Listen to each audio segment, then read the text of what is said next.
The Texas sun beat down mercilessly on the dusty road that led away from Red Valley, painting everything in shades of gold and desperation.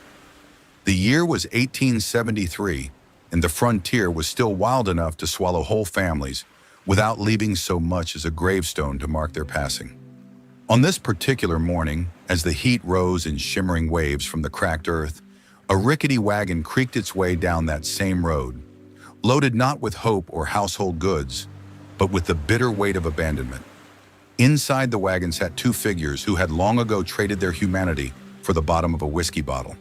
Frank and Margaret Cole had once been respectable people, or so the faded daguerreotype in Margaret's pocket suggested, but years of failed crops, gambling debts, and the crushing weight of feeding 7 mouths had carved them into something harder, something colder, something that could look at their own children and see only burdens to be cast off. Behind them, stumbling through the dust kicked up by the wagon wheels, 7 children followed like a funeral procession.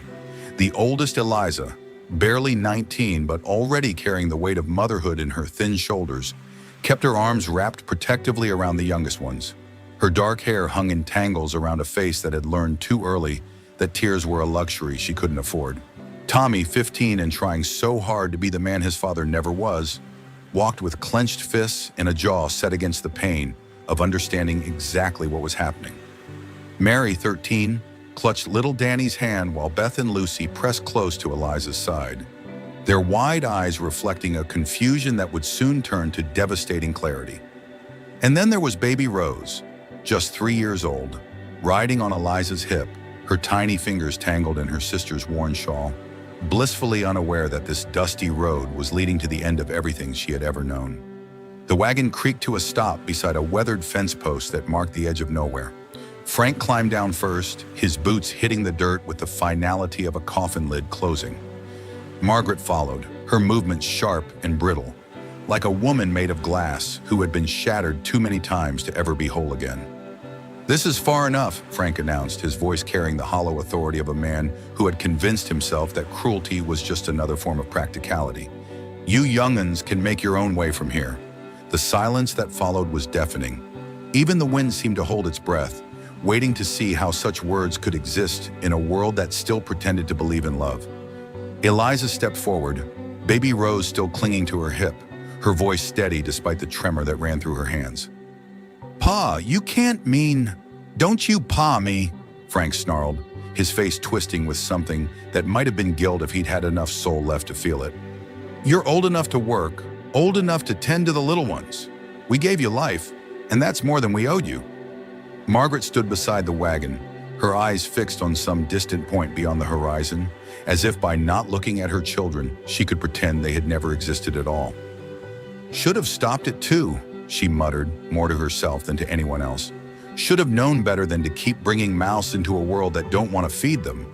Little Lucy began to cry then, a soft, broken sound that seemed to tear something fundamental in the fabric of the morning.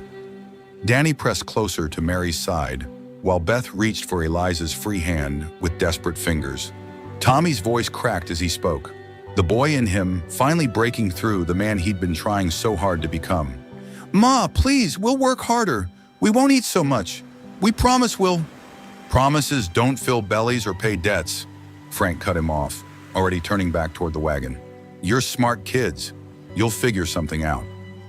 And with that casual dismissal of 7 lives, Frank and Margaret Cole climbed back into their wagon and drove away, leaving nothing behind but dust and the echoes of promises they had made 19 years ago when they'd held their first child and sworn to love her always. The children stood in the road long after the wagon had disappeared, long after the dust had settled, long after hope should have died. But it didn't die, not completely, because sometimes in the darkest moments, when everything else has been stripped away, what remains isn't despair. Sometimes what remains is something much more dangerous. Sometimes what remains is determination. And Eliza Cole, standing in that dusty road with 6 pairs of eyes looking to her for salvation, felt that determination settle into her bones like molten steel. She didn't know how she would feed them, shelter them, or keep them safe. But she knew one thing with absolute certainty. They would survive this, all of them, together. The sun hadn't moved more than a finger's width across the sky when the reality of their situation began to sink in like poison into a wound. The wagon was gone. Their parents were gone, and 7 children stood alone on a road that seemed to stretch into eternity in both directions. Baby Rose had stopped crying and now rested her head against Eliza's shoulder with the trusting weight of someone who believed her big sister could fix anything. If only she knew how desperately Eliza wished that were true. "What do we do now?" Mary whispered, her voice barely audible above the whisper of wind through the dry grass. Eliza looked down the road they had traveled, then back toward Red Valley, calculating distances and possibilities with the grim efficiency of someone who had learned long ago that survival required planning, not wishing. "We go back," she said finally, shifting Rose to her other hip. "There's nothing for us out here, but at least in town there might be work, people who'll pay a penny for chores." "But the house," Beth started. "Is sold," Tommy finished bitterly. "Pa made sure of that before they left, probably drinking away the money right now." The house had been their shelter, their sanctuary, the only constant in a childhood marked by their father's failures and their mother's increasing bitterness. It was a small, weathered structure that had seen better days, but it had been theirs. The kitchen where Eliza had learned to stretch a handful of beans into soup for 7. The bedroom where she had sung lullabies to babies who cried from hunger. The porch where she had sat on countless evenings, watching the road and hoping that tomorrow would bring something better than today. Now it belonged to someone else, and they belonged to no one. The walk back to Red Valley took 3 hours. 3 hours of dust and heat and the terrible weight of Rose growing heavier with each step. 3 hours of watching the younger children's faces grow paler, their steps more uncertain. 3 hours of Tommy walking beside her, his young face set in lines too hard for his age, as if he were trying to absorb some of the burden through sheer will. They reached the outskirts of town as the sun was beginning its descent toward the horizon, painting the sky in shades of amber and rose that would have been beautiful if any of them had the luxury of noticing beauty anymore. Red Valley wasn't much of a town, just a collection of wooden buildings clustered around a main street, like settlers gathering around a campfire for protection against the dark. But it was civilization, and civilization meant possibility. The first place they stopped was the general store, its windows dusty and fly-specked, displaying goods that might as well have been treasures from a fairy tale for all the chance these children had of affording them. Mr. Patterson, the store owner, looked up from his ledger as the bell above the door announced their arrival. His eyes took in the 7 children, travel-stained, exhausted, clearly alone, and his expression shifted from mild curiosity to uncomfortable recognition. "Eliza Cole," he said, his voice carefully neutral. "Heard your folks headed out this morning. Figured you young'uns went with them." "They did head out," Eliza replied, her chin lifted with a pride that refused to acknowledge shame. "We stayed." Patterson's eyes narrowed slightly. He was a businessman, not a fool, and the implications of 7 children staying while their parents headed out were clear enough. "I see," he said slowly. "And what brings you to my store?" "Work," Eliza said simply. "I can sweep floors, organize stock, keep books if you need. The older ones can lift and carry. We're not asking for charity, Mr. Patterson, just a chance to earn our keep." For a moment, something like sympathy flickered across the store owner's face. But sympathy didn't pay rent or put food on shelves, and Patterson had his own family to think about. "I'm sorry, Eliza," he said, and he did sound genuinely sorry. "But I barely make enough to keep this place running as it is.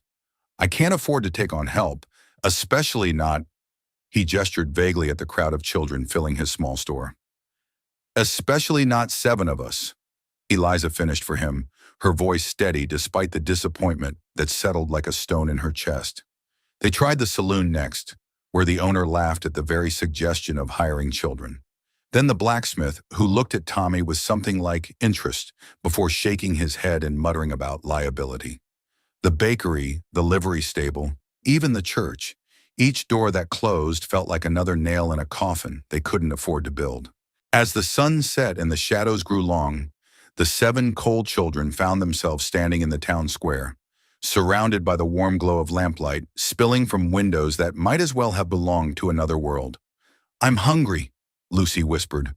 her small hand tugging at Eliza's skirt. "I know, sweetheart," Eliza murmured, though her own stomach had been gnawing at itself for hours. "We'll find something." But as she looked around at the town settling into its evening routine, families gathering around dinner tables, children being tucked into warm beds, the comfortable rituals of people who belong somewhere, she wondered if she was making promises she couldn't keep. Tommy appeared at her elbow, his voice low so the younger ones couldn't hear. "Liza, there's talk about the old Hendricks place on the edge of town. Been empty since the fever took them last winter. Might be we could—" He didn't finish the sentence, but she understood. The Hendricks place. She remembered it, a small cabin that had been home to an elderly couple until influenza claimed them both in the space of a week. It had stood empty since then, slowly succumbing to weather and neglect. It wasn't much, but it was shelter. "Show me," she said quietly. The cabin sat on a small rise about a quarter-mile from the last real house in Red Valley, surrounded by scrub brush and the kind of desolate beauty that the frontier specialized in. The roof sagged in places, and several of the windows were broken, but the structure looked sound enough. More importantly, it was empty. They pushed through the door as the last light faded from the sky, baby Rose whimpering softly in Eliza's arms.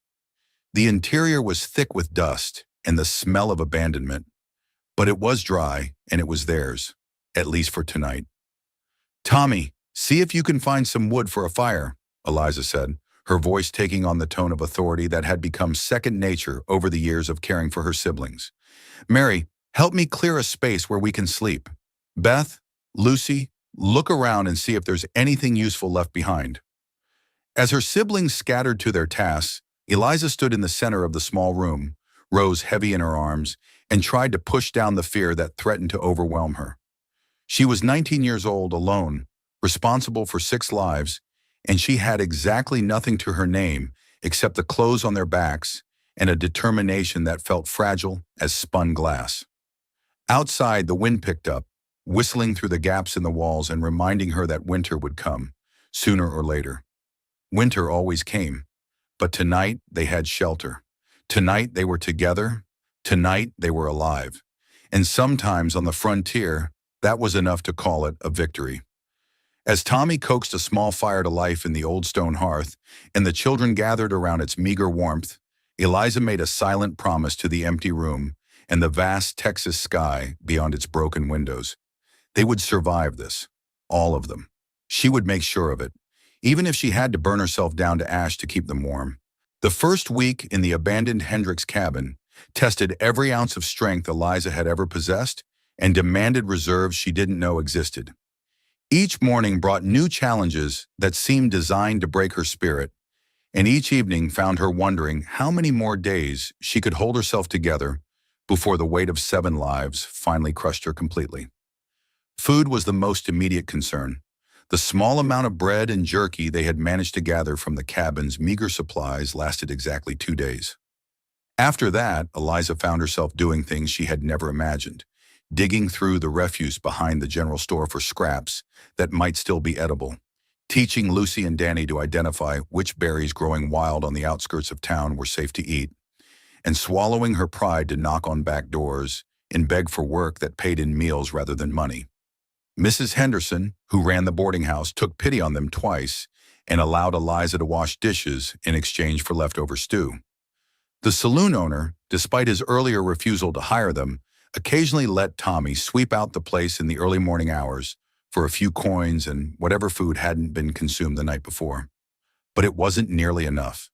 7 growing bodies needed more than scraps and charity, and Eliza could see the effects of their meager diet in the hollowing of Beth's cheeks, the way Danny's clothes hung loose on his shrinking frame, and most heartbreaking of all, how baby Rose had grown quiet and listless, no longer babbling or reaching for the things that used to delight her. The nights were the hardest.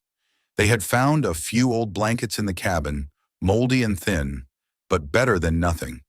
Still, when the temperature dropped and the wind found every crack in the walls, they huddled together like puppies, sharing warmth and trying to pretend that the shivers that racked their bodies were just temporary discomfort rather than the first warnings of something more serious. It was during one of these cold nights, when Rose's breathing had taken on a whistling quality that made Eliza's chest tight with fear, that she made a decision that would have horrified her parents, if they had been there to be horrified. She began to steal, not from the people of Red Valley who had shown them what kindness they could afford, but from the land itself, from the cattle that grazed on the open range, from the chicken coops of farms on the outskirts of town, from anywhere she could take what they needed without causing direct harm to families who were only marginally better off than they were. Tommy was her accomplice, though she tried to keep the younger children from knowing exactly where their sudden improvement in meals was coming from. Together they would slip out after midnight, moving like shadows across the moonlit landscape, taking an egg here, a handful of grain there, occasionally managing to catch a chicken that had wandered too far from its coop. It wasn't enough to truly fill their bellies, but it was enough to keep the worst of the hunger at bay. More importantly, it was enough to bring some color back to Rose's cheeks and restore the spark to Danny's eyes. But survival required more than food. It required hope. And hope, Eliza was learning, was the most fragile thing of all. The breaking point came on a rainy Thursday morning in their second week at the cabin. Eliza had risen before dawn, as had become her habit, to check on each of her sleeping siblings and plan the day's strategy for finding food and work. She was kneeling beside Rose's makeshift bed, checking to make sure the baby's breathing was still clear, when she heard voices outside. Adult voices, official voices. Her blood turned to ice water as she recognized the tone, if not the words. It was the sound of authority, of people who had the power to make decisions about other people's lives. She crept to the broken window and peered through a gap in the boards they had nailed up for privacy. 3 men stood outside the cabin, and even in the dim morning light she could see the glint of a badge on one man's vest. The sheriff. With him were 2 other men she didn't recognize, but their clean clothes and well-fed faces marked them as people of standing in the community. "Squatters," one of them was saying, his voice carrying easily in the still air. "Can't have it. Sets a bad precedent." "Now, Mr. Caldwell," the sheriff replied, his tone suggesting this was an argument they'd had before. "They're just children. Where exactly do you propose they go?" "Not my concern," Caldwell replied coldly. "This is private property, and they have no right to be here. I want them gone by sundown, or I'll have them arrested for trespassing." Eliza's heart hammered against her ribs as she processed the implications. Caldwell, she remembered the name now. He was some sort of land speculator, buying up properties around Red Valley. Apparently, he had purchased the Hendricks place and had plans for it that didn't include housing 7 orphan children. She turned from the window to find Tommy standing behind her, his face pale but determined. He had heard it too. "What do we do?" he whispered. Before she could answer, baby Rose stirred in her sleep and began to cough, a deep, rattling sound that sent panic shooting through Eliza's chest. Rose had been fighting a cold for days, and in the damp, poorly heated cabin, it was getting worse instead of better. The sound of the cough carried outside, and the conversation stopped abruptly. "There are children in there," the sheriff said, his voice taking on a different quality. "I don't care if there's a whole orphanage in there," Caldwell snapped. "The law is the law. They have until sundown." Eliza heard their footsteps retreating, but she knew this wasn't over. In a few hours they would be back, probably with reinforcements, and 7 children would once again be cast onto the road with nowhere to go. She looked around the cabin that had become their sanctuary, taking in the careful improvements they had made. The corners they had swept clean, the broken window they had covered, the small pile of firewood Tommy had gathered and stacked neatly beside the hearth. It wasn't much, but it had been theirs. "Liza!" Mary's voice was small and frightened. She had awakened and heard enough to understand what was happening. "It's all right," Eliza said automatically, though nothing felt all right. "We'll figure something out. We always do." But even as she said the words, she wondered if this time was different, if this time their luck had finally run out. The day passed in a haze of desperate activity. Eliza sent Mary and Beth into town to try once more for work, any work, that might provide them with enough money to rent a room somewhere. Tommy took Danny and Lucy foraging, hoping to gather enough food to sustain them if they had to take to the road again. And Eliza sat in the cabin with baby Rose, rocking her as the child's cough grew worse and her fever climbed higher. Each labored breath felt like an accusation, a reminder that she was failing in the most basic responsibility she had taken on, keeping her family safe. As the sun began its descent toward the horizon, painting the sky in shades of orange and purple that mocked her despair, Eliza heard the sound of horses approaching. Multiple horses? She didn't need to look outside to know that Sheriff Morrison had returned with help to enforce Caldwell's eviction. She gathered Rose closer to her chest and called softly to Tommy, who appeared immediately at her side. "Get the others," she said quietly. "It's time to go." But as they prepared to leave the only home they had known for 2 weeks, as they gathered their few possessions and prepared to face another night on the road with a sick baby and 5 exhausted children, Eliza found herself thinking not of defeat, but of defiance. They had survived this long against impossible odds. They had fed themselves when there was no food, sheltered themselves when there was no shelter, held together when everything else fell apart. And they would continue to survive, because that's what coal children did. They endured. They adapted. They never ever gave up. Even when giving up seemed like the only rational choice left. As they stepped out of the cabin into the fading light, ready to face whatever came next, Eliza carried with her more than just her baby sister and her handful of possessions.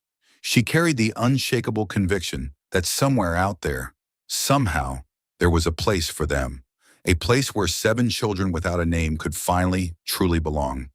She just had to find it.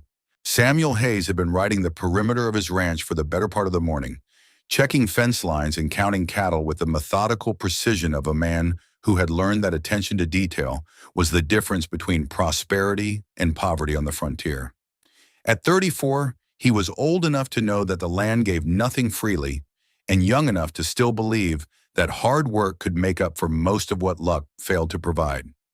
His ranch was modest by Texas standards, 2,000 acres of rolling grassland dotted with mesquite and live oak, a solid cabin he had built with his own hands, and a barn that housed the finest horses in Red Valley.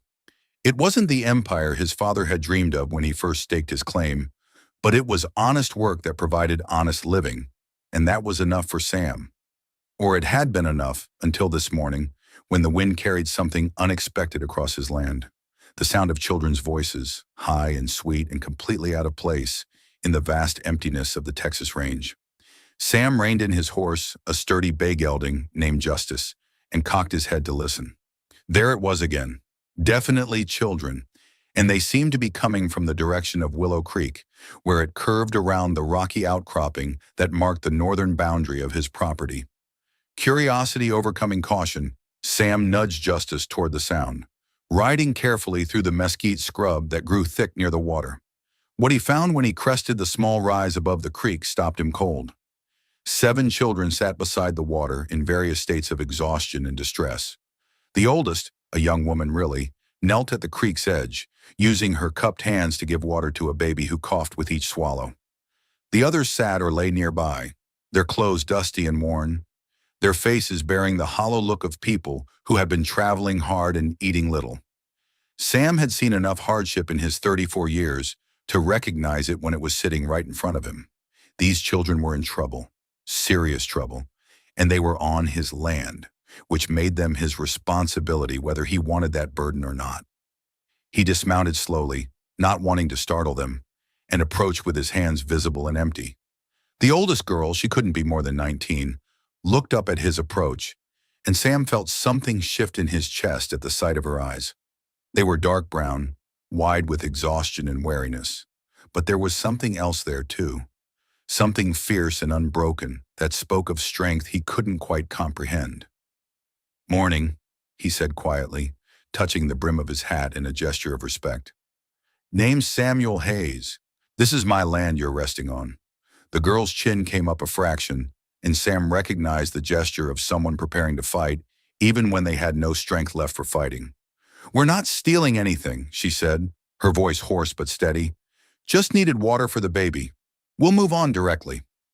Sam looked more closely at the baby in her arms. A little girl, maybe 3 years old, whose breathing was labored and whose cheeks were flushed with fever. The sight of a sick child hit him like a physical blow, bringing back memories he had spent years trying to bury. "Child's ill," he observed, his voice gentle. She's fine, the girl replied quickly, though her arms tightened protectively around the baby. Just tired from traveling? Sam could have pointed out that the baby's rattling cough and glassy eyes suggested something more serious than fatigue, but he recognized the defensive lie of someone who had learned that admitting weakness was dangerous. Instead, he glanced at the other children, a boy of maybe 15 who was trying to look threatening despite his obvious exhaustion, three girls who seemed to range in age from 8 to 13, and another boy who couldn't be more than 9 or 10. Long way from anywhere to be traveling with young ones, Sam said carefully, especially with supplies running low. He had noticed the absence of horses, the lack of a wagon, the small bundle that seemed to contain everything they owned. These children hadn't just been traveling, they had been walking, carrying everything they possessed, for what looked like days. "We manage," the girl said, but there was something in her voice that suggested managing was becoming increasingly difficult. Sam studied her face, noting the determined set of her jaw, the way she positioned herself between him and the younger children, the protective instincts that had clearly been honed by necessity. She reminded him of something, a cornered wildcat maybe, beautiful and fierce, and dangerous if threatened. "I don't doubt you do," he said quietly. "Question is, how much longer can you manage with a sick baby and winter coming on?" At the mention of winter, something flickered across her expression. A brief moment when the mask slipped and he saw the fear underneath. It was late October, and the nights were already turning cold. A sick child sleeping rough in winter was a death sentence, and they all knew it. "We'll find work in the next town," she said, but her voice lacked conviction. "Next town's Millerville," Sam told her, 40 miles northeast. Might be generous calling it a town. It's more of a trading post and a saloon. Not much call for," he gestured vaguely at the 7 children. "Well, for families looking for work." The silence that followed was heavy with implications. Sam watched as the girl's composure finally cracked slightly, her shoulders sagging under the weight of responsibility that no 19-year-old should have to carry. "What's your name?" he asked gently. She hesitated as if even that simple information was dangerous to give. "Eliza," she said finally. "Eliza Cole. These are my brothers and sisters." "Cole," Sam repeated, and something clicked in his memory. "You wouldn't be Frank Cole's children, would you?" The way Eliza's face shuddered told him everything he needed to know. Frank Cole was known throughout the county as a gambler and a drunk, the kind of man who would bet his last dollar on a 3-legged horse if he thought the odds were good enough. If these were Frank's children, then Sam could guess at least part of their story. "I see," he said, and left it at that. The baby coughed again, a sound that seemed to come from deep in her chest, and Sam made a decision that would change everything. "My ranch is about 2 miles south of here," he said, his voice matter-of-fact. "Got a cabin with a good fireplace, a well with clean water, and a pantry that's better stocked than most. Also got experience with sick children, if that matters." Eliza's eyes narrowed suspiciously. "What are you suggesting?" "I'm suggesting that baby needs warmth and proper food if she's going to get better," Sam said bluntly. "And I'm suggesting that 7 people walking the roads in late October is a good way to end up as 7 graves come spring." "We're not charity cases," Eliza said, her pride flaring like a struck match. "Good," Sam replied calmly, "because I'm not offering charity. I'm offering work. Ranch needs tending, animals need feeding, cabin needs keeping. Always more work than one person can handle properly." It was a lie mostly. Sam had been managing his ranch just fine on his own for 3 years, but it was the kind of lie that preserved dignity while offering salvation, and he could see in Eliza's eyes that she understood the distinction. "What kind of work?" she asked cautiously. "Cooking, cleaning, mending, feeding stock." Older boy looked strong enough to help with the heavier chores. Others can earn their keep doing whatever needs doing. Sam watched as Eliza glanced around at her siblings, taking in their exhausted faces, their hollow cheeks, the way they all looked to her for guidance. The weight of 7 lives was crushing her, and they all knew it. "Temporary," she said finally, the word coming out like it was being forced from her throat. "Just until the baby's well and we can figure out what comes next." "Temporary," Sam agreed. though something in his chest suggested that temporary might not be quite as temporary as either of them imagined. He helped them gather their few possessions and lifted the baby from Eliza's arms, ignoring her protective protest. The child was burning with fever, and her breathing was shallow and rapid. He had seen pneumonia before, and he knew that without proper care, this little girl might not live to see another week. As they made their way toward his ranch, the baby cradled in his arms and 6 children following behind like a parade of refugees, Sam found himself wondering what exactly he had gotten himself into. But when he looked down at the sick child in his arms, felt her small hand clutch weakly at his shirt, he knew that whatever complications this brought to his quiet, orderly life, he couldn't have made any other choice. Some things were more important than solitude. Some things were worth the risk of having your heart broken all over again. The Hayes Ranch house was nothing like what Eliza had expected. She had imagined something rough and temporary, the kind of bachelor quarters that existed purely for function, without any thought to comfort or beauty. Instead, Sam led them to a solid log cabin with real glass windows, a wraparound porch with hand-carved railings, and flower boxes that spoke of someone who cared about more than just survival. The interior was even more surprising. The main room was spacious and warm, dominated by a massive stone fireplace that Sam immediately began coaxing to life. The furniture was simple but well-made, clearly crafted by hand, with an attention to detail that suggested patience and skill. Bookshelves lined one wall, filled with volumes that ranged from practical farming manuals to poetry collections, and the kitchen area boasted a real iron stove and cupboards stocked with enough food to feed a small army. But what struck Eliza most forcefully was how clean everything was. This wasn't the home of a man who had given up on life or fallen into the kind of despair that marked so many bachelors on the frontier. This was the home of someone who believed in taking care of things, in building something worth maintaining. "Put the baby in the bedroom," Sam said, gesturing toward a door off the main room. "It's warmer in there, and the bed's more comfortable than anything out here." Eliza hesitated, clutching Rose more tightly to her chest. The idea of putting her baby sister in a stranger's bed felt wrong somehow. Too intimate, too much like an admission that they were no longer capable of caring for themselves. Sam seemed to understand her reluctance. "Clean sheets," he said quietly. "Changed them yesterday, and there's extra blankets in the chest at the foot of the bed." Still Eliza hesitated until Rose coughed again, a deep, rasping sound that sent ice through her veins. The baby needed warmth and comfort more than Eliza needed pride.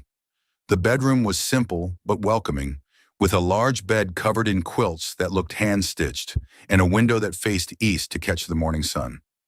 Eliza settled Rose on the bed, surrounding her with pillows and covers, while Sam disappeared into the kitchen and returned with a cup of something that steamed and smelled of honey and herbs.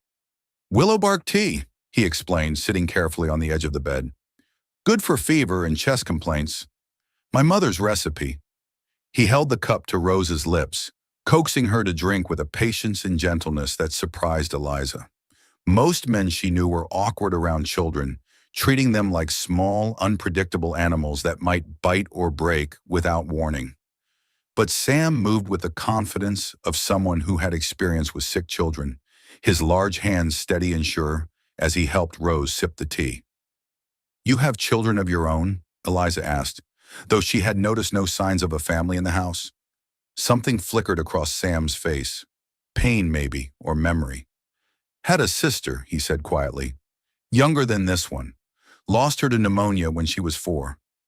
The simple words carried a weight of grief that made Eliza's chest ache in sympathy.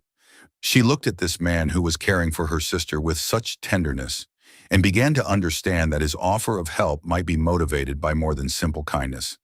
"I'm sorry," she said softly. Sam nodded once, then stood and handed her the cup.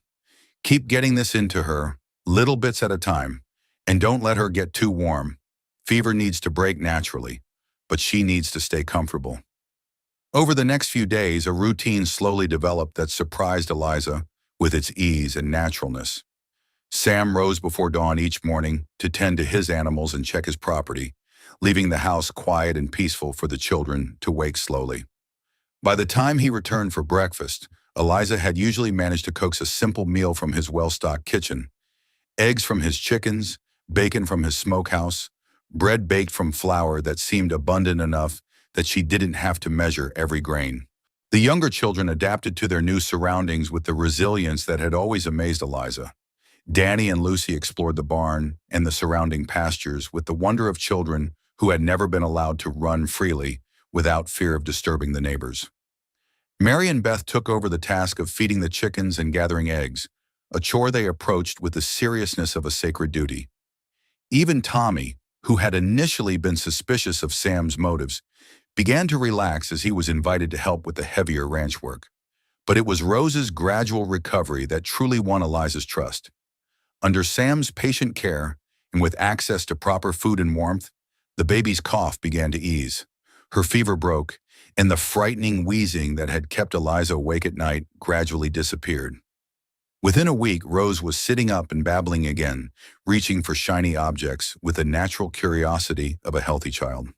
"She's going to be fine," Sam said one evening, as they sat by the fire, Rose sleeping peacefully in Eliza's arms. "Strong constitution. Takes more than a chest cold to keep a cold down, I'd guess." It was the first time he had mentioned their family name since that day by the creek, and Eliza felt something twist in her stomach at the reminder of who they were and where they had come from. "You know about our father," she said. It wasn't a question.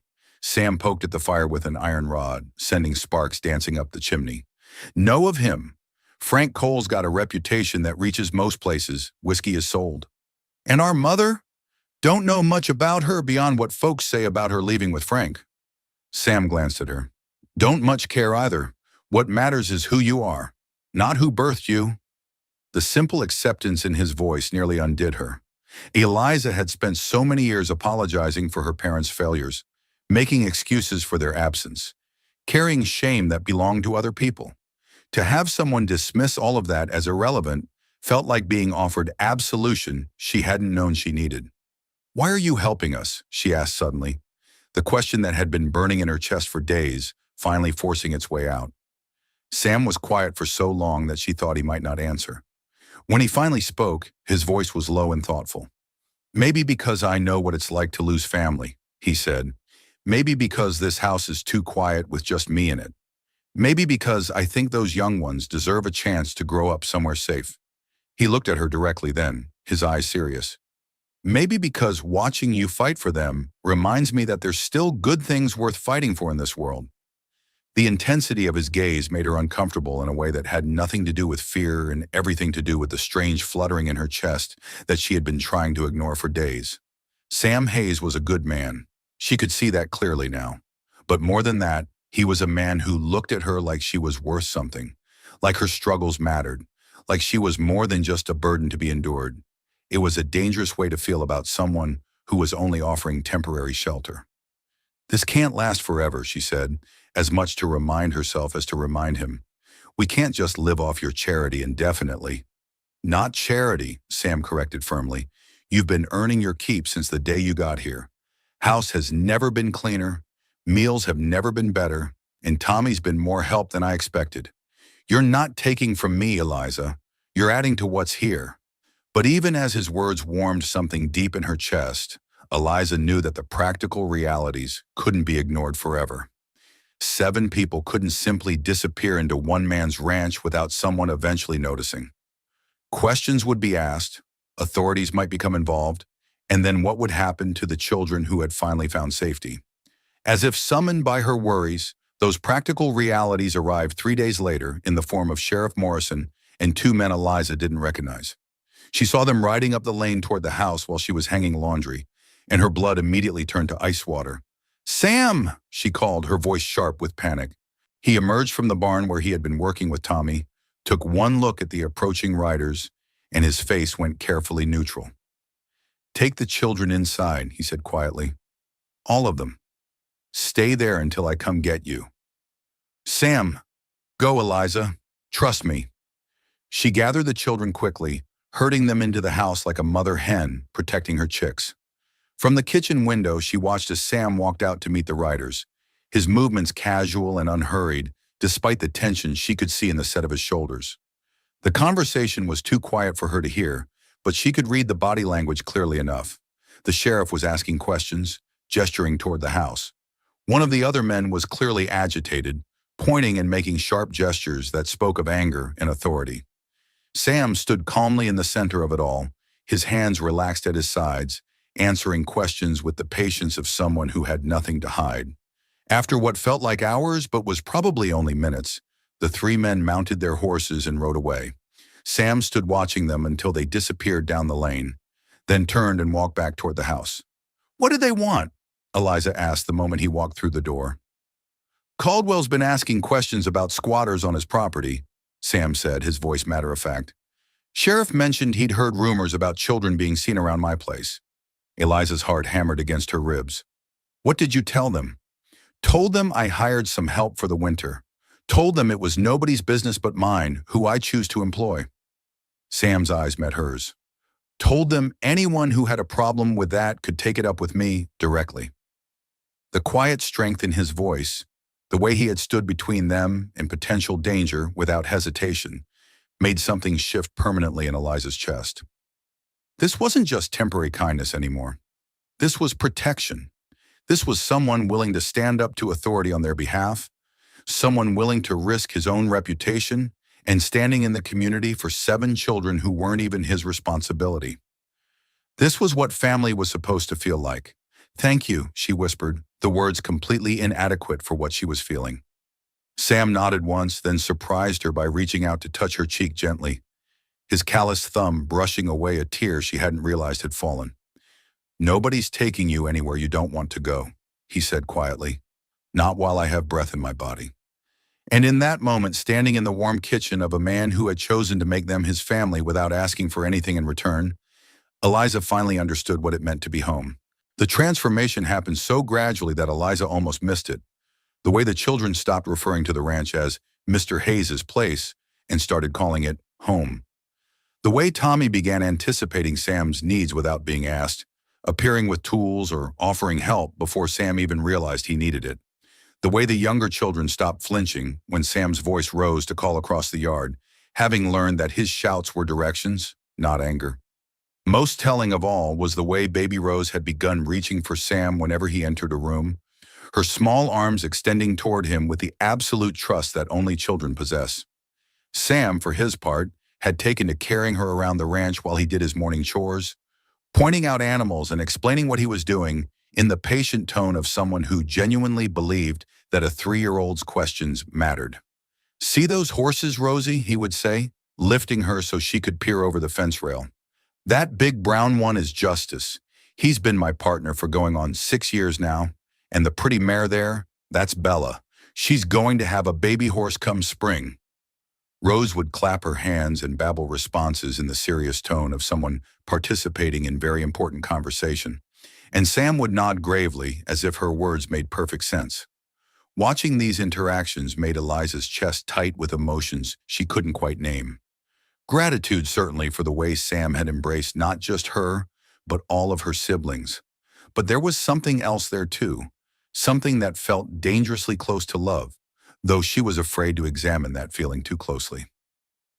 The morning everything changed started like any other. Eliza was in the kitchen making breakfast, while Sam was outside doing his morning rounds. The children were gradually waking up, the younger ones still rubbing sleep from their eyes as they shuffled toward the warmth of the fire. It was Lucy who first noticed the riders approaching. "Liza," she said, her voice tight with the old fear, "there's people coming." Eliza's blood immediately chilled, but when she looked out the window, these weren't the official riders she had been dreading. Instead, she saw a small group of women from Red Valley, led by Mrs. Patterson from the general store, and including several ladies she recognized from church. Her first instinct was to hide, to gather the children and disappear until the visitors left. But before she could act on that impulse, Sam appeared from the barn and walked toward the approaching group with his characteristic calm confidence. "Mrs. Patterson," she heard him say as he touched his hat brim politely. "Ladies, what brings you out to my place this fine morning?" Mrs. Patterson, a thin woman with graying hair and a manner that suggested she was accustomed to getting straight to the point, dismounted from her wagon with the help of one of the other women. "Samuel Hayes," she said, her voice carrying clearly in the morning air. "There's been talk." "There always is," Sam replied mildly. Question is whether it's worth listening to. Talk about you harboring children that don't belong to you. Children that ought to be in proper care, with proper families. Eliza's heart clenched, but Sam's voice remained steady. Children that were sleeping rough and going hungry while proper families looked the other way, you mean? Mrs. Patterson had the grace to look slightly uncomfortable. That's not the point, Samuel. Point is, you're a single man with no wife, no experience raising children. It's not appropriate. Appropriate, Sam repeated, and there was an edge to his voice now that made Eliza shiver. Tell me, Mrs. Patterson, what's appropriate about letting babies catch pneumonia while adults argue about propriety? Another woman stepped forward, Mrs. Henderson from the boarding house. Samuel, we're not trying to make trouble. We're concerned about the children and about you. This situation, it can't continue as it is. Eliza found herself moving toward the door without conscious decision, drawn by something in the tone of the conversation that suggested this was more than simple neighborhood concern. She opened the door just enough to hear clearly. And what exactly do you propose should happen? Sam was asking. There is an orphanage in San Antonio, Mrs. Patterson said. Good Christian place. They take the children, see they get proper schooling, proper moral guidance. The words hit Eliza like a physical blow. San Antonio was 100 miles away. An orphanage meant separation. She was too old, the children too scattered in age. They would be split up, placed in different homes or different institutions, and she would lose every single person she had fought so hard to protect. She pushed through the door before she could stop herself, stepping onto the porch with her chin raised and her hands clenched into fists. No, she said, her voice ringing across the yard with a strength that surprised even her. Absolutely not. The women turned toward her, their expressions ranging from sympathy to disapproval. Mrs. Patterson looked her up and down, taking in her simple dress, her work-roughened hands, her too-thin frame. Child, she said, not unkindly, you're barely more than a baby yourself.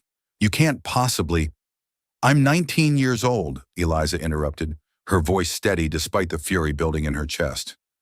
I've kept these children alive for weeks on my own, kept them fed and safe and together when everyone else gave up on them. Don't you dare tell me what I can't possibly do. But you can't keep living here, Mrs. Henderson protested. It's not proper. You're not married, Mr. Hayes isn't family. Then I'll marry him. The words were out of Eliza's mouth before she had consciously decided to say them, hanging in the morning air like a challenge thrown down.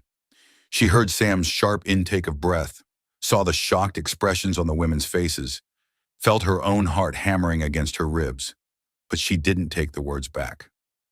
Eliza, Sam said quietly, but she was beyond hearing caution now. I'll marry him, she repeated, her voice growing stronger. Today, if necessary. Then we'll be a proper family, and you can take your concerns and your orphanages and find somewhere else to apply them. Mrs. Patterson looked like she had been slapped. Young lady, marriage is not something to be entered into lightly as a solution to social problems. Marriage is what makes a family, Eliza said, her eyes blazing. And these children are my family, all of them, including Mr. Hayes, who has shown us more care and kindness than anyone else in this entire county. She turned to look at Sam then, really look at him, and saw something in his eyes that made her breath catch. Not shock, not protest, but something that looked almost like wonder. If you'll have us, she said quietly. The words meant for him alone despite their audience. Sam was quiet for a long moment, his gaze holding hers while the women watched in fascination and horror. When he finally spoke, his voice was steady and sure. I'd be honored, he said simply. Mrs. Patterson made a sound of exasperation. This is ridiculous. You can't just decide to get married because it's convenient. Can't we? Sam asked, his attention shifting back to the women. Last I checked, love and family weren't subject to committee approval. Love, Mrs. Henderson repeated, her eyebrows climbing toward her hairline. Love, Sam confirmed, his eyes finding Eliza's again. For her, for those children, for the life we've been building here. If that's not enough reason to get married, I don't know what is. Eliza felt her heart stop, then start again with a rhythm that seemed entirely new. He loved her. This good, kind, strong man loved her, and he was willing to say so in front of half the town gossips to protect her family. There's still the matter of a license, Mrs. Patterson said weakly, as if grasping for any remaining obstacle. Judge Morrison's in town through Friday, Sam replied calmly. I'm sure he'd be happy to perform the ceremony and file the paperwork. And the children? Will be legally mine once Eliza becomes my wife. Problem solved. The women exchanged glances, clearly recognizing that they had been outmaneuvered, but unsure how to gracefully retreat. Well, Mrs. Patterson said finally, I suppose if you're determined to go through with this rash decision. We are, Eliza said firmly, reaching for Sam's hand and finding it warm and steady in hers. Then I suppose there's nothing more to be said. Mrs. Patterson gathered her dignity around her like a cloak and climbed back into her wagon. We'll expect to see you both in church next Sunday, as husband and wife. As the women drove away, leaving clouds of dust in the echo of their disapproval, Eliza suddenly realized what she had done. She had just proposed marriage to a man she had known for less than a month, in front of witnesses, with her entire family's future hanging in the balance, and she had meant every word. Eliza, Sam said quietly, his hand still warm in hers. I know what you're going to say, she interrupted, her voice rushing. I know it was presumptuous and sudden and probably crazy, but I meant it, Sam, not just because it solves our problem, but because, she took a shaky breath, because I love you too. Sam's free hand came up to cup her cheek, his thumb brushing across her skin with infinite gentleness. Then I guess we better go talk to Judge Morrison, he said, his voice rough with emotion. Wouldn't want to keep our family waiting. Behind them, the door creaked open and 6 children spilled onto the porch, their faces bright with excitement and hope. Are we really going to be hazes? Lucy asked, bouncing on her toes. Are you really going to marry Mr. Sam? Mary added, her eyes shining. Eliza looked around at the faces of her siblings, her children really in all the ways that mattered, and then at the man who had chosen to love them all. Yes, she said, her voice full of certainty and joy. We're going to be a real family. And for the first time in her 19 years, Eliza Cole truly believed that happy endings were possible. The news of Sam and Eliza's engagement spread through Red Valley faster than wildfire in dry grass. By noon the same day, Mrs. Patterson and her committee had visited the ranch. It seemed like every person in town had heard about the sudden romance between the quiet rancher and the girl who had appeared from nowhere with 6 children in tow. The reactions were as varied as the people themselves. Some, like Doc Matthews and his wife Sarah, were openly supportive. About time Sam found himself someone, Doc had declared loudly in the general store. Man wasn't meant to live alone, and those children need stability. Good match all around. Others, particularly among the more established families in town, were scandalized by the speed and circumstances of the engagement. Barely knows the girl, Mrs. Caldwell had sniffed to anyone who would listen. And all those children, how can he possibly know what he's taking on? But it was the third group that worried Eliza the most, the ones who whispered about the Cole name, about Frank's debts and Margaret's bitter tongue, about whether bad blood might run true in the children. Eliza learned about this particular concern when she made her first trip into town since the engagement, bringing Mary and Beth with her to pick up supplies for the wedding. The moment they entered Patterson's general store, the conversation among the women gathered near the counter died abruptly. Miss Cole, Mrs. Patterson said, her voice carefully neutral, or should I say, Miss Hayes-to-be, what can I help you with today? Just need some fabric for a dress, Eliza replied, her chin rising instinctively at the woman's tone. Something simple but nice. For the wedding, I assume? Asked Mrs. Wilkins, the banker's wife, her voice dripping with false sweetness. How lovely.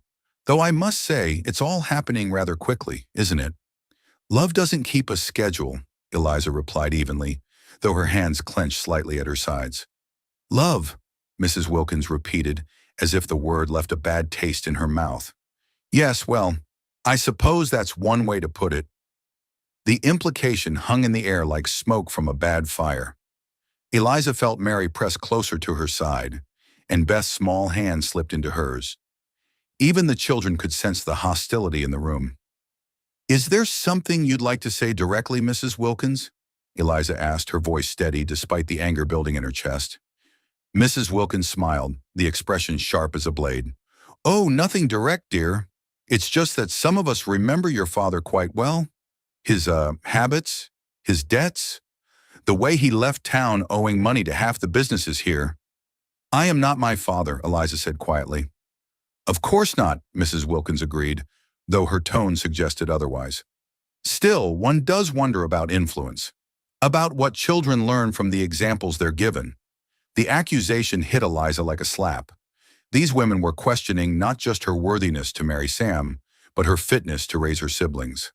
They were suggesting that the Cole name carried some kind of moral contamination that would somehow infect Sam's life and reputation. My siblings and I have never stolen a penny or told a lie to get what we needed, Eliza said, her voice rising slightly. We've worked for everything we have, asked for nothing but the chance to prove ourselves. If that's not good enough for you, then I suggest you take up your concerns with Mr. Hayes directly. Before anyone could respond, the store's bell jingled and Sam himself walked through the door, as if summoned by her words. He took in the scene quickly, Eliza standing rigid with anger, the children pressed close to her sides, the circle of women watching with expressions that ranged from guilty to defiant. Afternoon, lady, he said pleasantly, but there was something in his voice that made everyone in the store go very still. Eliza, did you find what you were looking for? Still deciding, Eliza replied, her voice carefully controlled. Sam moved to stand beside her, his presence somehow making the room feel smaller and more charged. Anything I can help with? I know a thing or two about what looks good on a beautiful woman. The casual endearment, spoken in front of the town gossips, sent a clear message about where Sam's loyalties lay. Mrs. Wilkins's mouth pinched tight. Samuel, she said, her voice taking on a tone of false concern, I hope you know what you're doing. Taking on such a large family, well, it's a big responsibility. And given the children's background, their background, Sam repeated, his voice dangerously quiet. Well, yes, their father's reputation, the way they were raised. One does worry about the influences they might bring to your home. Sam was silent for a long moment, and Eliza could feel the tension radiating from him like heat from a forge. When he finally spoke, his voice was calm, but there was steel underneath. Mrs. Wilkin, he said, I want to make sure I understand you correctly. Are you suggesting that children who have suffered abandonment and hardship are somehow morally inferior to those who haven't? I'm not suggesting anything of the sort, Mrs. Wilkins protested, though her cheeks had gone red. I'm simply saying, you're saying that a 3-year-old baby is responsible for her father's debts, Sam continued relentlessly. That a boy who splits firewood from dawn to dusk is somehow tainted by blood he didn't choose. That a young woman who has sacrificed everything to keep her family together is unworthy of respect because of a name she's about to change. The store had gone completely silent. Even Mrs. Patterson had stopped pretending to organize merchandise and was staring openly at the confrontation. That's not what I meant, Mrs. Wilkins said weakly. Then what did you mean? Sam asked. Because I'm having trouble understanding how anyone could look at these children, who have shown more courage and loyalty and plain human decency than most adults I know, and see anything but a blessing. Eliza felt tears prick at her eyes, not from hurt, but from pure gratitude.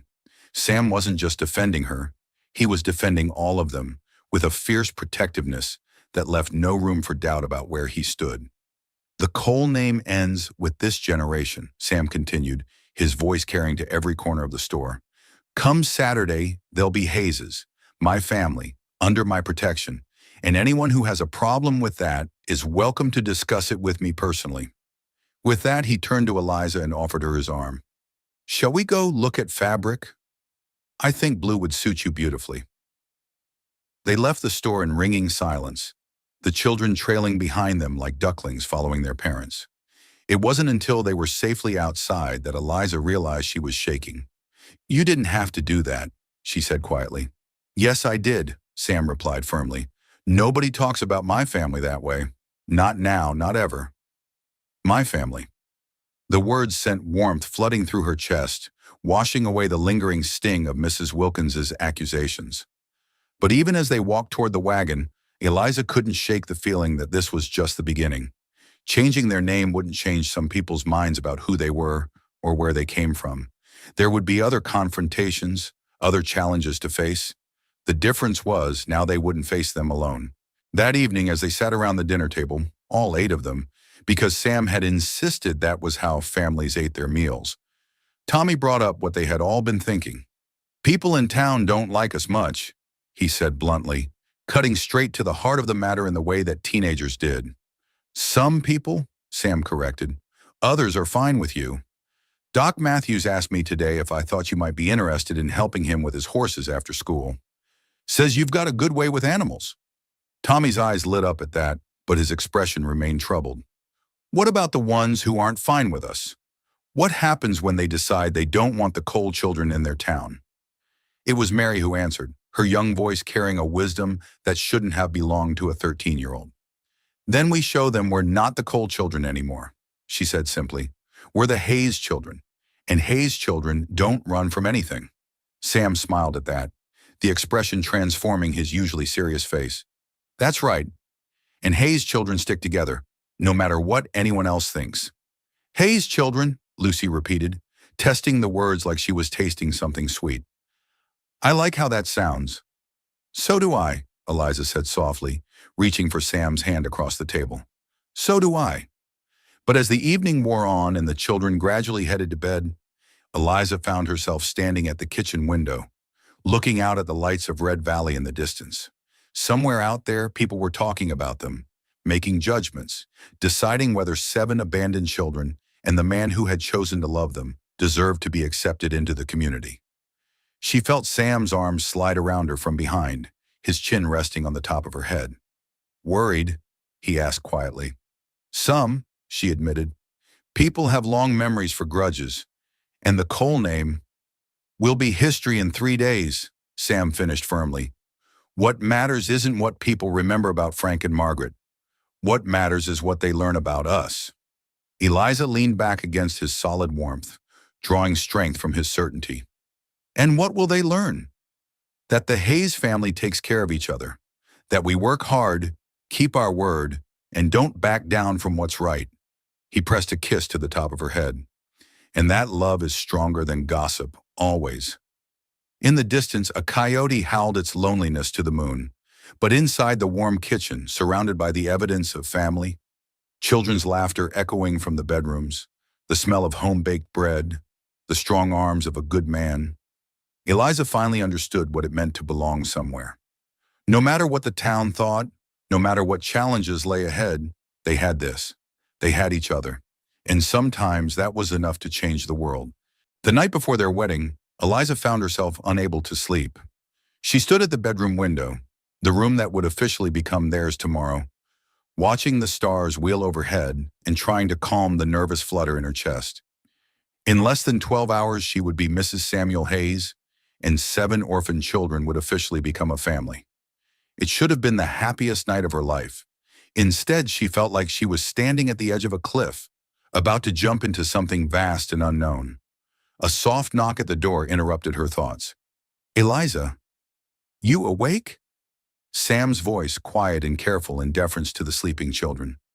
"Come in," she whispered back. He entered carrying 2 cups of coffee, the steam rising like small prayers in the cool air. He handed her one and moved to stand beside her at the window, close enough that she could feel the warmth radiating from his body, but not quite touching. "Can't sleep either?" she asked. "Been thinking," he admitted, "about tomorrow, about what it means." Eliza's heart clenched. "Having second thoughts? About marrying you? Never." His voice was firm, certain. "About whether I'm the right man to be a father to 6 children I barely know? That's a different question." The honesty in his voice made her turn to look at him. In the moonlight, his profile was strong and serious, the face of a man grappling with the weight of responsibility he was choosing to take on. "You don't have to be perfect," she said softly. "None of us expect that." "Don't you?" He looked at her then, his eyes searching. "Eliza, those children have been through hell. They've been abandoned, left hungry, forced to survive on scraps and hope. They need someone who can give them stability, security, Love. What if I fail them? The vulnerability in his voice broke something open in her chest.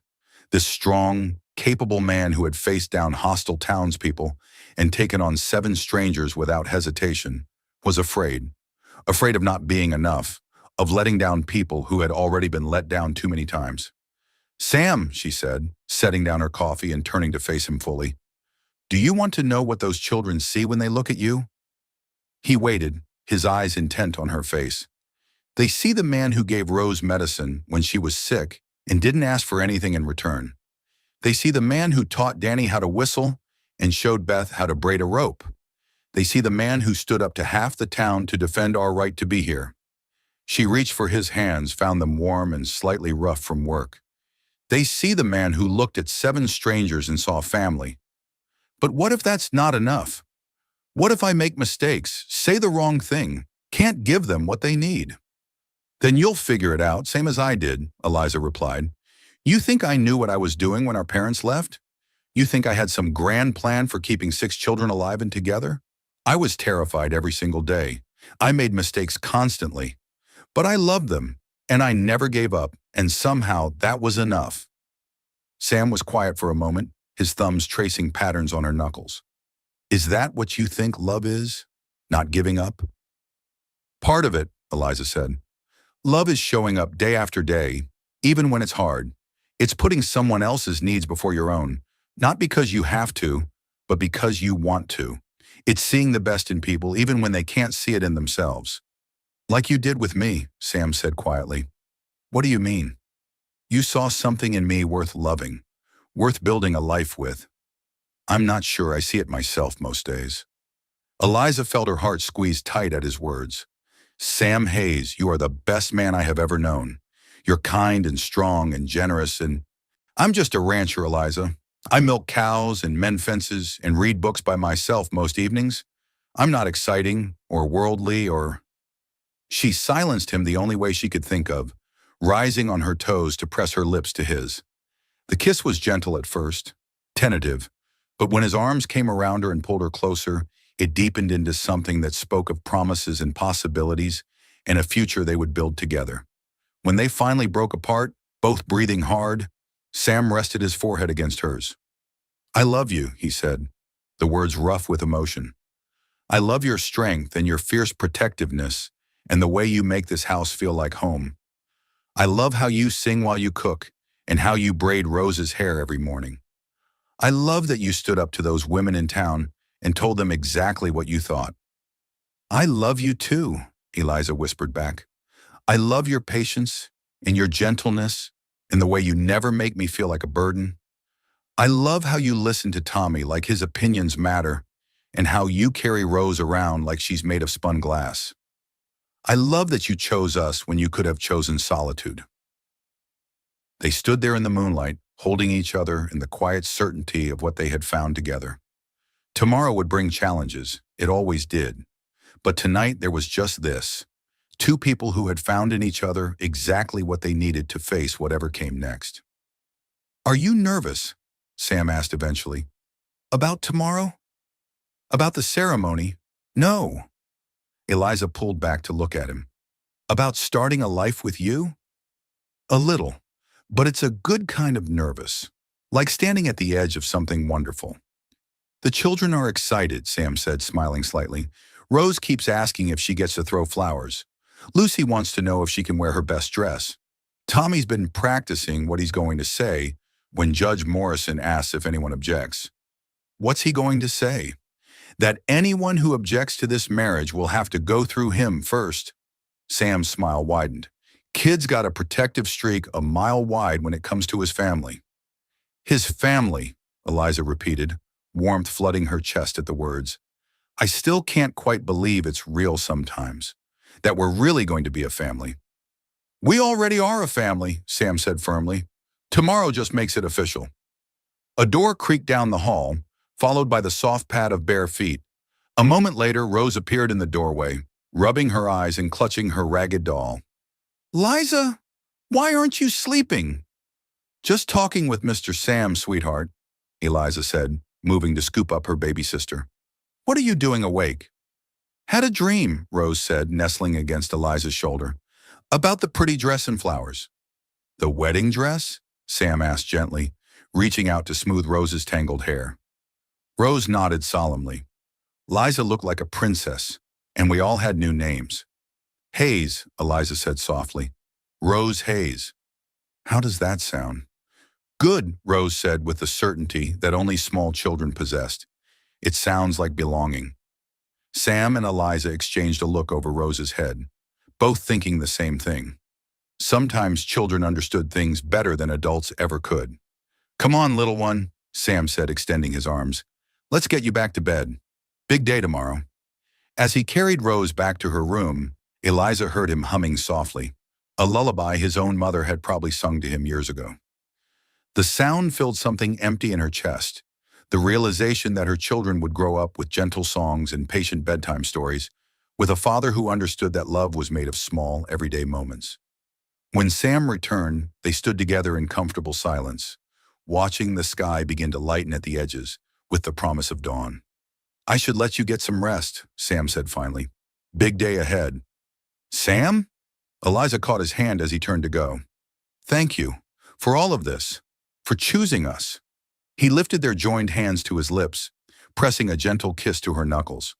Thank you for letting me. After he left, Eliza finally crawled into bed, but sleep still eluded her. Instead, she lay awake thinking about the journey that had brought them here. From that dusty road where her parents had abandoned them, through hunger and cold and fear, to this warm room where tomorrow she would wake up as someone's wife, someone's partner, someone's choice. It seemed impossible that so much could change in so little time. But then again, the best things in life often happened when you least expected them, in the quiet moments when hope had almost died, but somehow found the strength to take one more breath. Outside her window, the first birds began their morning songs, and Eliza smiled as she finally drifted off to sleep, dreaming of white dresses and new names, and a future that stretched out before them like a promise finally kept. Dawn broke crisp and clear over the Hayes Ranch, painting the sky in shades of pink and gold that seemed to herald something special. Eliza woke to the sound of excited whispers in the hallway and the smell of bacon cooking in the kitchen. Sam, she realized, making breakfast for the family on what would be their last morning as simply housemates rather than husband and wife. The children were already up and bustling around when she emerged from her room, their faces bright with excitement and anticipation. Mary and Beth had laid out their best dresses, simple but clean, with ribbons in their hair that Lucy had insisted on braiding for them. Tommy wore his only good shirt, pressed carefully and tucked into pants that were almost too short, but would have to do. Danny had attempted to slick down his unruly hair with water, though several cowlicks were already beginning to rebel. And Rose, sweet baby Rose, was wearing a tiny yellow dress that Mrs. Henderson had quietly delivered the day before. A wedding gift, the note had said, for the littlest Hayes. You look beautiful, Eliza told them all, her voice thick with emotion. All of you. Not as beautiful as you're going to look, Mary said, bouncing on her toes. Wait until you see what we found.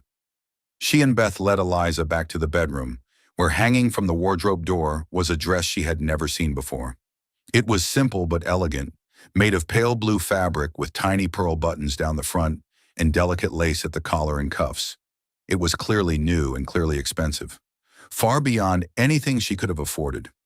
Where did this come from? Eliza breathed, running her fingers over the soft fabric. Mr. Sam, Beth said, grinning. He rode into town early yesterday and talked to Mrs. Morrison about getting it made special. She worked all night to finish it in time. Eliza felt tears prick her eyes. While she had been worrying about wearing her one good dress, patched and faded from years of use, Sam had been quietly arranging for her to have something beautiful for their wedding day. He said, Mary added importantly, that every bride deserves to feel like a princess on her wedding day.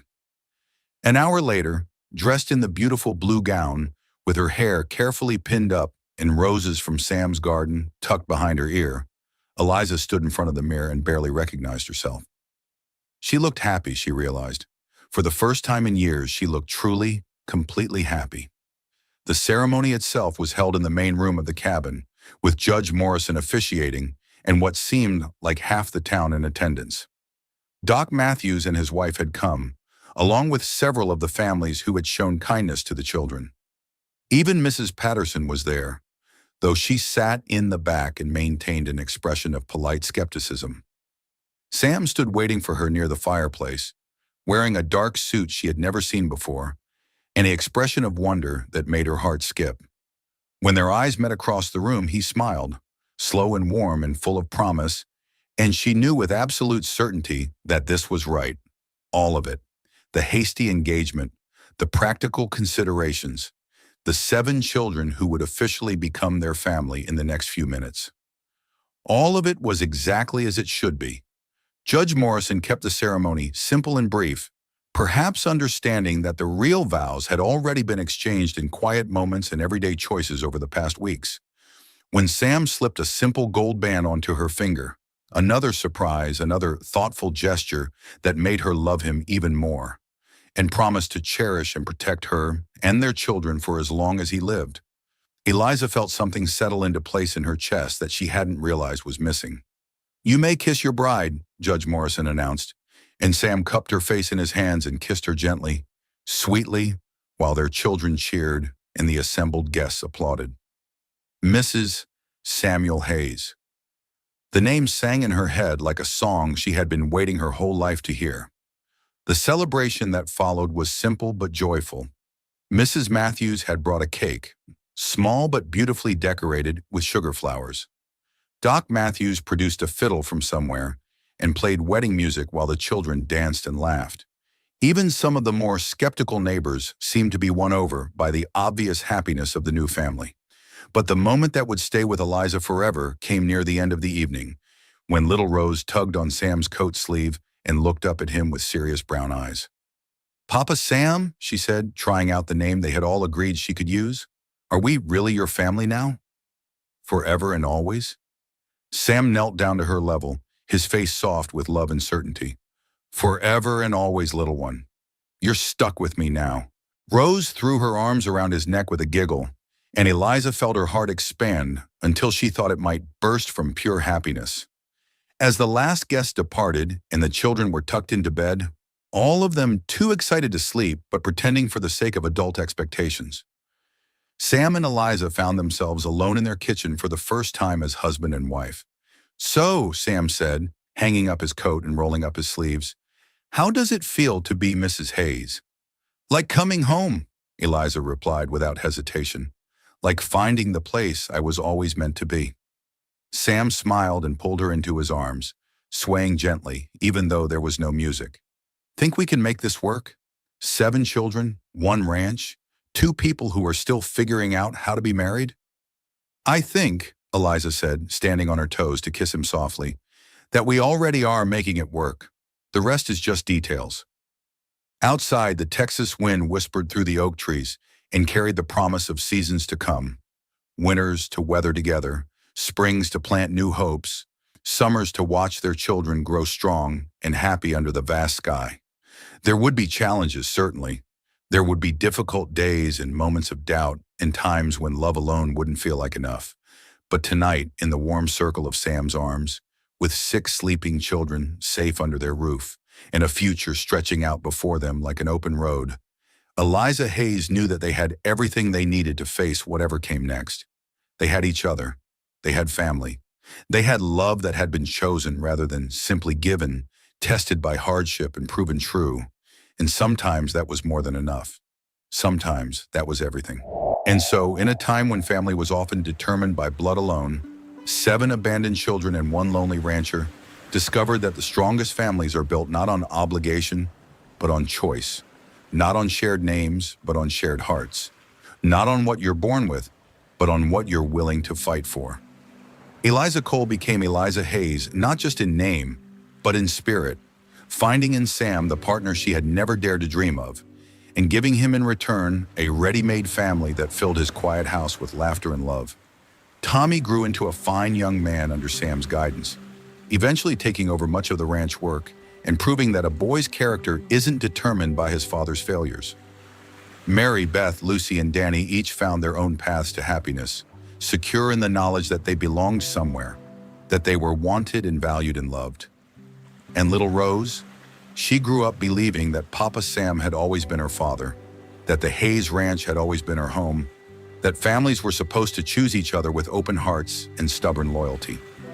The people of Red Valley eventually came around, as people often do when faced with the undeniable evidence of genuine love and happiness. The Hayes family became pillars of their community, Sam serving on the school board, Eliza teaching Sunday school, the children growing into adults who understood that kindness was a choice worth making every single day. Because that's what this story is really about. The radical idea that love is stronger than circumstance, that family is what you make it, and that sometimes the most beautiful beginnings come from the most desperate endings. What did you think of Eliza and Sam's incredible journey from strangers to soulmates? Have you ever experienced or witnessed the kind of chosen family that transcends blood relations? Share your thoughts in the comments below. I love hearing how these stories of frontier love and resilience touch your hearts. If this tale of 7 abandoned children finding their forever home made you believe in the power of love to transform lives, don't forget to subscribe for more inspiring stories of courage, family, and the unbreakable bonds that make us human. Hit that notification bell so you never miss a story that might just restore your faith in happy endings. And remember, in a world that often tells us we're defined by where we come from, sometimes the most powerful thing we can do is choose where we belong.